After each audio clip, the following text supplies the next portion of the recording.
May I ask you a question? Of course you can. I find it very difficult to remove anger and hatred from inside. Yeah.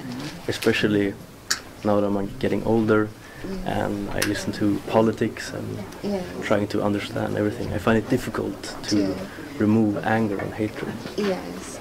So the first thing, I think it's a great thing that you have acknowledged it, that you do get angry, that it's not like you have to change other people to stop your anger, that the very reason you're coming out with the question is that you realize it's something inside and that you can do something about it.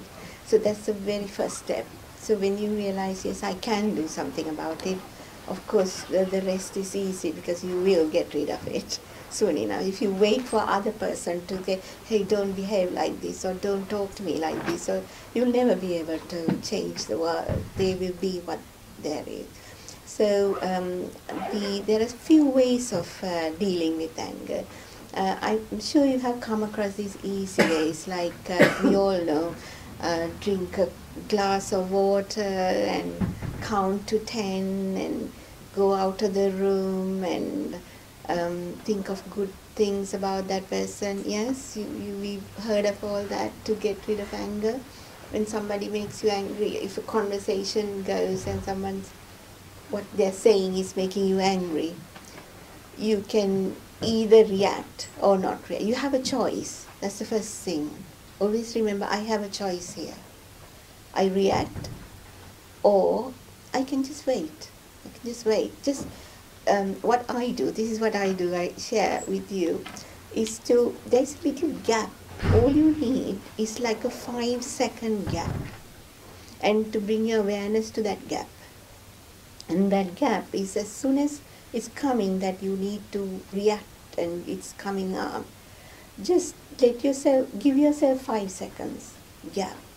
And there you make your choice, and there you will make the right choice. Because why do you make the right choice? Because your awareness has come to the present moment. It's not what is he saying, what did he say yesterday, what am I going to say, and none of that. It's just in that present moment, in the gap, 5 seconds, you're in that safe place where the bird was. So that will calm you enough not to react for that time being. It will give you 5 seconds to get the dhamma flowing out, which will happen automatically as you come and meditate and listen to dhamma talks. That comes as a cause and effect. It will come out, and sometimes you can there shouting and you can think of some good thing he did to you, or she did. There's one thing, one good favor they've done to you in their whole lifetime. She did that for me. That's enough. She was so kind for me then. She was there for me when I was down. So that is enough not to react. You feel a bit of sense of gratitude, get the anger away. And then the easiest one is the metta. Compassion can drive anger away, just having compassion. But somebody's really nasty to you, it's very difficult to have compassion, isn't it? Your anger feels overtake you. So then get to that little gap. If somebody has helped me even once, and if I think of that, I just melt. So she was there, holding my hand, helping me to walk down the road or something. And that helps me to calm down. Never mind, let her have just blast off, I'll just take it.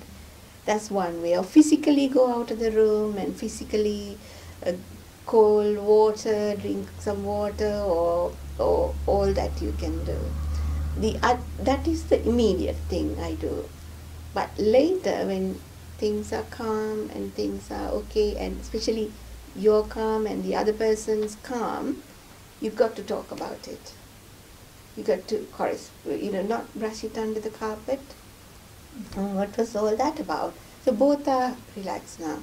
So just say, what was all that about? And just make up or understand, so that in future even that scene might not happen again. Am I kind of Yes, helping? yes, I understand. Is it different people that makes you angry, or is it just general world, the weather and things like that? Or? I don't know. I think it's mostly politics. Politics like this Yeah, country? Politics reading, studying. So the way you understand the world even more. Yeah. Maybe reading a lot, trying to get a sense of where you stand in different opinions. Yeah. Yeah. Then yes. Then this compassion, and then again think, gosh, it's not worth it. It's passing. Just snap the finger is gone. It's moment. What people say, right? Okay. Some politics or whatever somebody tells you, their opinions or views or anything, words hit your ear and makes that identification, I don't like that word, and then you are getting angry. So this is that thought wave, the contact and the feeling of feeling low, feeling then anger rising because you identified there is a harsh word or unpleasant word. So the thought wave has gone. You know every one of those components are impermanent. They arise and pass. Just like that. Quicker than this. Buddha said, quicker than what you see, passes quicker than a blink. If you don't put a hook there. Whatever hit your eardrum passes before you say, snap your fingers. That's in one of the discourses, he says. He says that, and he says, what touches your even pleasant stuff, don't put a hook. It passes before you spit. Snap second, it's gone. That is reality. That is phenomena. That is the universal reality. But you put a hook on, and you keep it, you remember it, you put it into the memory, you make a big commotion out of it, it happens in your mental component. So when you become aware, it's all what you have to do is to become aware of it. Aware of it, let go. That nekkhamma thought, the second one that I mentioned, letting go, just let it go. Let it go. And just think about how impermanent that word is, how you're not going to grab it, you're not going to identify and make a meal of it. You'll just let it go because it's impermanent. So that's one way of letting words and views and stuff go. And then that person itself is impermanent, changing all the time. And as the scientists have found out, it's an atomic vibration in high flux. So let them vibrate. Who cares? Isn't it? And you get on with your thing and you're vibrating too. So I just think it's not worth it. It happens so quickly, so fast. You have to just stay put. If you believe in, you have to now, right now, because now like some Dhamma Kalyana Mitra, good friend is telling you, believe that until you see it with your meditations. One day when you do vipassana, you will experience the vibration in your breath, in your body, and you can experience the other persons, the trees, the houses, the sky, everything going to atomic vibration. You'll see one day, and then only it sinks in 100%. But till that experience comes through meditation, you've got to have shraddha, faith, that Buddha said this, and believe in it. Yeah? And then, because what is going into your mind is impermanent, anicca. If it is anicca, don't bother, just being aware of that anicca, you're at peace. Yeah? So, and then another way of thinking is this eight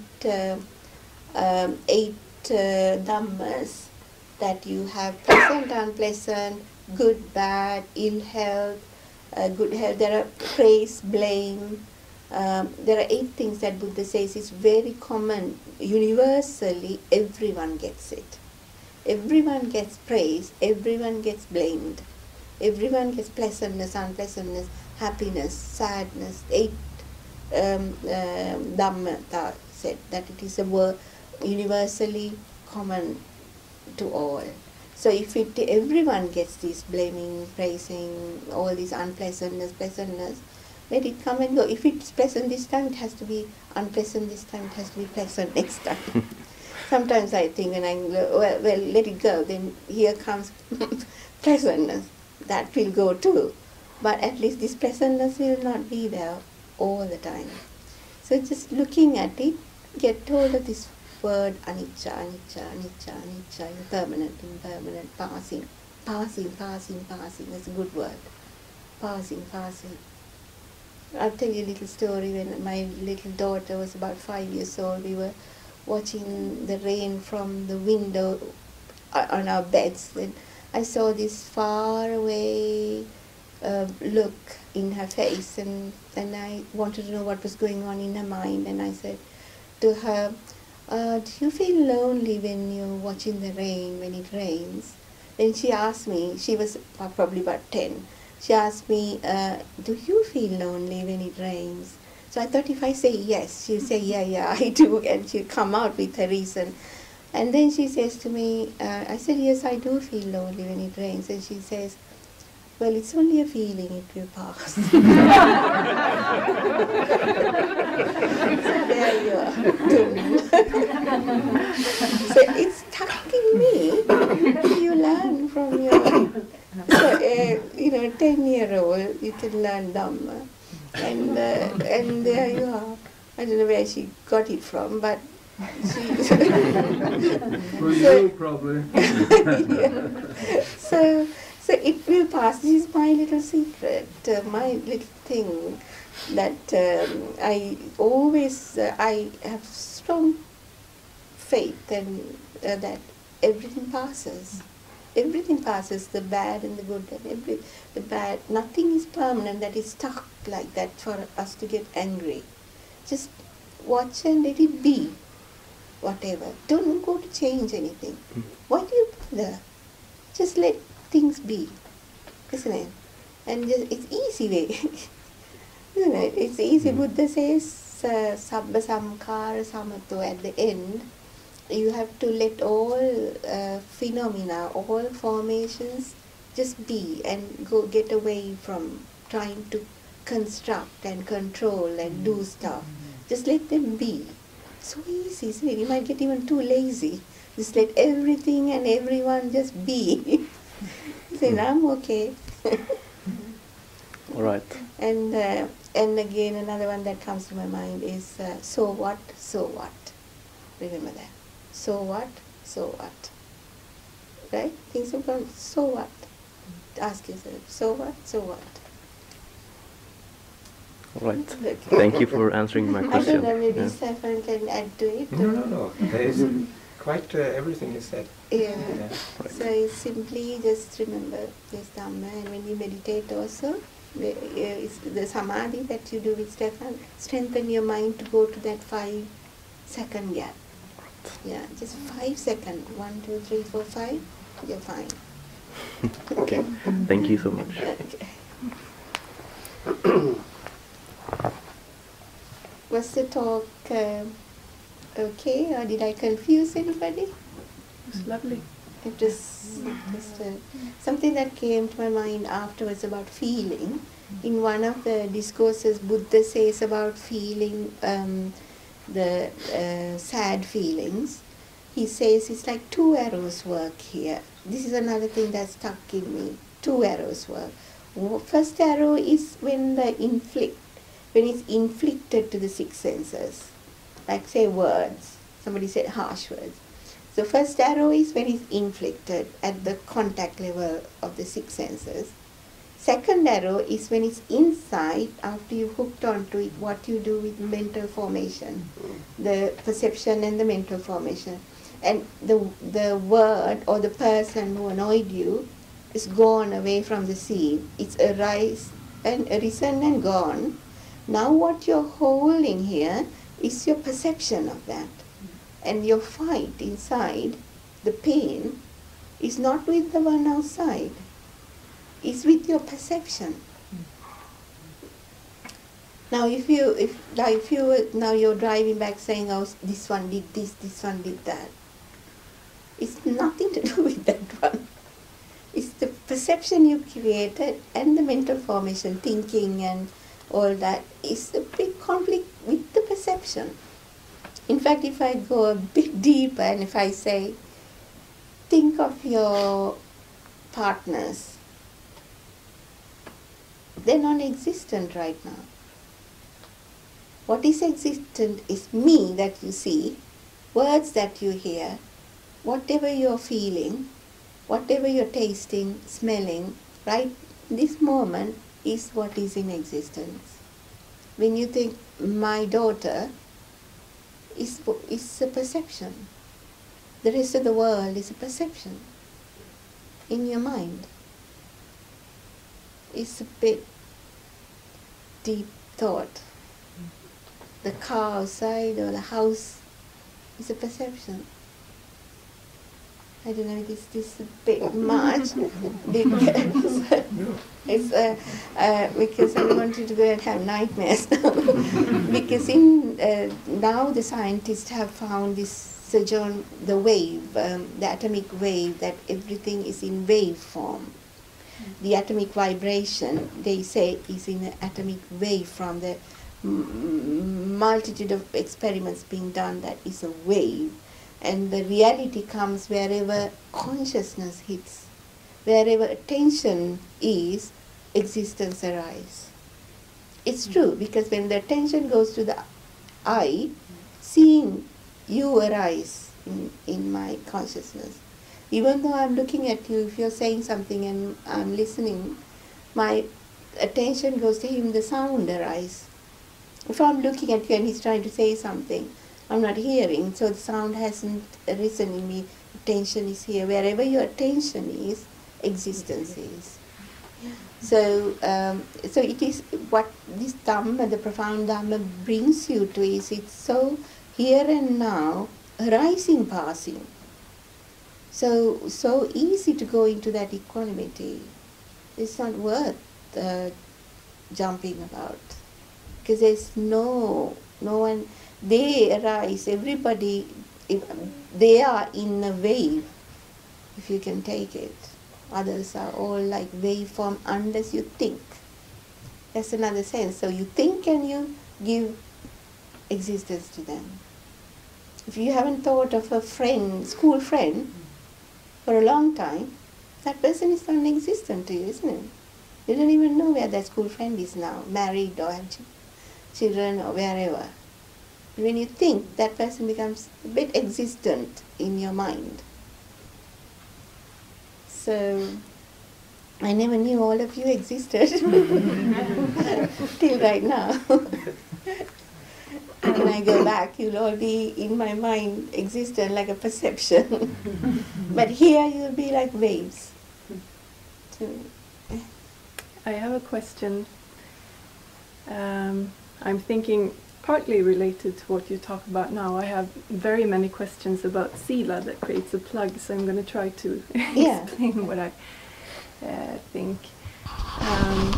What you said now, can that be the case with your own actions? Like a person could, it's my impression, and please correct me if I'm wrong, that some people get really strongly affected by breaking sila, harming, or by seeing politics that harm many people, and they may be very restless, and it's really hard to reach some kind of concentration.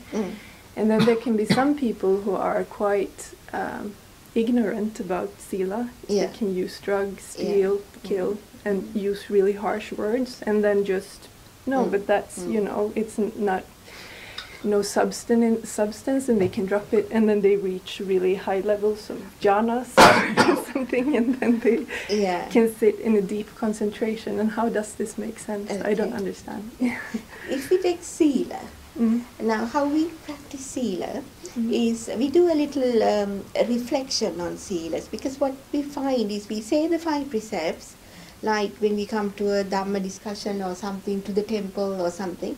Then we go home and we've forgotten about it. Somebody rings and say, are you coming to the party? No, I can't come, I've got this, that and the other, bit of a little fib there. Oh, I had a tummy ache, I can't come to your function. It just slips out. So there is no control or regulation or to see whether your sila is improving. Or you are lying when you're 50, you're lying when you're 70, you're lying when you're 80 and you're dead. So is there any, that, but we know that lying is bad. So what we do is we have this reflection, we look back of the past week in the classes and say, did I harm anyone, hurt anyone, or kill even the smallest creature, animal? Now all the worms and creepy crawlies are out, and when you do gardening, so you think. And then have I stolen anything or intended to steal someone's things, or like the 5 precepts? You go back reflecting. What about my word? Did I tell a lie? Did I talk unnecessarily? Or did I tell tales and hurt other people, or all that? So then it comes to you, yes, I did that time. Yes, I did that time. You catch it. And then what you do is, I usually become very happy about the sila I protected, I was able to maintain. And then I think, okay, 1 or 2 broke here and there, here and here. I'm going to make sure I'm not going to let that happen again. It's not worth it. That person I told a lie to is not worth me breaking my precept. It harms my path. When I'm dead, I don't even know that person. So I'm not going to fall there. I'm going to be very strong. I'm not going to tell a lie when somebody. Buddha's another sutra said, even if your limbs and arms and legs are cut off, don't tell a lie. So in fact, he was caught as a robber, his previous births, and the king threatened, you did it, tell us you did it, or who did it. He didn't tell, and his arms and legs were cut off. That story goes. I wasn't there. But then don't break your sila, then it grows. But if you did break it, and it says no regrets, because it's cause and effect phenomena. There is no person doing, at least you know by the Dhamma, and just say those causes made this happen, this cause that I didn't restrain, maybe mind didn't restrain it, this sila broke, it's okay, it's happened, it's okay, it's a phenomena, arising, passing phenomena, it happened. So you make a resolution, I will not make the cause a set that it will happen again, and catch it and change it. So when you do the reflection, you think, I'm doing something about it. I haven't reached there yet. Who said that? Will Smith or someone. I haven't reached there yet. I'm improving. I'm getting there every day. So you become kind to yourself, because you're also impermanent, and this whole path is about being forgiving and kind to you first, and being a friend with your mind. You have to become friends with your mind, because otherwise the mind won't. So it's the mind purifying the mind, and the mind getting enlightened. So you have to be very kind with the mind, be friend with the mind, yeah, and be forgiving. It's okay. No one is perfect. You don't have to be perfect. Nobody wants you to be perfect. So even politics and all the others are acting where they are at the moment. Their past histories. Say, whenever somebody behaves really, young boys, hooligans, and in London we get breaking windows and doing all these violent activities, I never get angry with them, and I'm never scared with them. One person actually came to my surgery, one young girl, and broke the doors and windows because he asked me to do something and I didn't. First thing I did was I went and hugged her. I knew if she pushed me, I would have broken my other leg. But I hugged her and I said, I'm here, I'm here, I'm here. This was all crying out for help. So it's metta, and I didn't know what kind of childhood she had had. All these people who are doing all these violent things, there are causes why they are there. So if you have this metta, well, I'm not going to be a judge, this has to be like this. Why it should be judged? This has to be like, why? Let it be like what it is. Let it be just what it is. See how the trees in the world, right, one person is crawling around the other tree, the creeper, sucks all the nutrition in. Tree doesn't do anything. The other tree does all the damage to this tree, or they live in harmony. There's the short ones, tall ones, plump ones, nice looking ones, flowering one, and the other one doesn't say, where are your flowers? So this is the time to blossom. You blossom. None of that, they accept. It's acceptance, and everything is, nature is harmony, isn't it? So just accept that you do wrong things, so what? I come and sometimes make mistakes, so what? So it's okay. It's okay to make mistakes. If you don't, it's not okay. So be very kind, and it's okay, let the world go round. We don't know the causes, we don't know where we came from, we don't know where samsara, these causes were set. This is just the effect. And let's just be very compassionate about it. Would that help?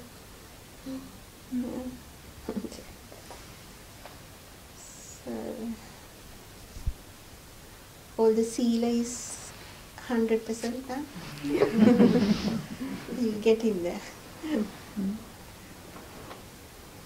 So the samadhi, the other bit you just said, people break and now they kill and they don't have any remorse. Yes? They don't feel guilty. But what is lacking there is you know what is right and wrong, you have right view. Whereas they don't even know what's right and wrong. So they're in a bit more ignorance, in delusion. Right? That's because they don't know. They are not doing the right thing or wrong thing or doing like that. But if they get to jhana, it's very, Buddha says to, why does Buddha say be in sila? What is the reason why Buddha says have moral conduct, morality, and sila, samadhi, prajna, right? In the Eightfold Path, the sila. Because if you're in sila, it helps to build samadhi. The reason you're in sila, it will help you to build samadhi. If you're lying and if you're stealing and you sit down to develop samadhi, it's very difficult. You're thinking about that, and it's the police after me, and all this commotion, I told these lies to other people. So when you have a purer mind, the moral conduct good, and you're happy within, and you start with that, and then samadhi goes. Why do you develop samadhi? You know what samadhi is? The one-pointed concentration mind state. Why? Because that... A calm mind, I guess. Yeah, calm mind. So you see reality. When the calm mind, when you are angry and when you see reality, this is happening, to catch this is happening is enough. What we do is we catch it after we've got a full-blown anger episode, middle of it, you think, gosh, I shouldn't have crashed all this furniture, and the police is coming. Then you realize you got angry, isn't it? I'll tell you the one exercise we do with the breath, when we do breath meditation, we go, I think Stefan did mention to the beginning, middle and end of the breath. Right? And beginning, middle and end of the out breath. Beginning, middle, end of the in breath. So one day I was thinking about it and I had this discussion with another teacher there. The whole reason for it is actually when you breathe without just breathe, you only catch the middle of the breath. It's just the middle of the breath. You just catch the middle, just like the middle of the anger. Right? Now you're training the mind to catch the beginning. So every time you meditate, you're catching beginning of the breath, beginning of the breath, beginning of the breath. That's how the mind gets trained. The end of the breath, end, finish. Kind of anicca, finished, impermanent, that comes, finish. It's finishing. So when you practice and then put this wisdom into that daily life, the anger, more you do the beginning, middle and end, the anger, you'll be able to catch the beginning of it. First of all, you think, oh, this past, I'm in the middle of the anger. That is okay, because middle of the anger, what is coming? The end, passing. So stay put, it's going to pass. So the mind will give the message, it will pass. Because you've seen it so many times with the breath. So that's beautiful practice, that beginning, middle and end. Beginning, middle and end. So samadhi strengthens the mind to go for vipassana, special seeing of reality and these rising, passing phenomena and no I concepts and all this. You can see through that with the samadhi mind, the non-dispersed mind. If it's dispersed, you can't see anything clearly, isn't it? It's like that. So yeah, that's what I was curious about, if it's possible to trick yourself and still reach a higher level of... Even if they go to jhana, somehow it's not enlightenment. Yeah, that's... It's not, it's very different. Even Hindu yogis used to go to jhanas and stop there, but there was no real enlightenment there. Enlightenment comes from special seeing of reality, vipassana. So that is why we do samadhi. And it gives this benefit of very happy, beautiful, pleasurable, subtle pleasurable states of jhanas. And then that is also impermanent, so you allow that also to pass to go to vipassana. So thank you for adding that.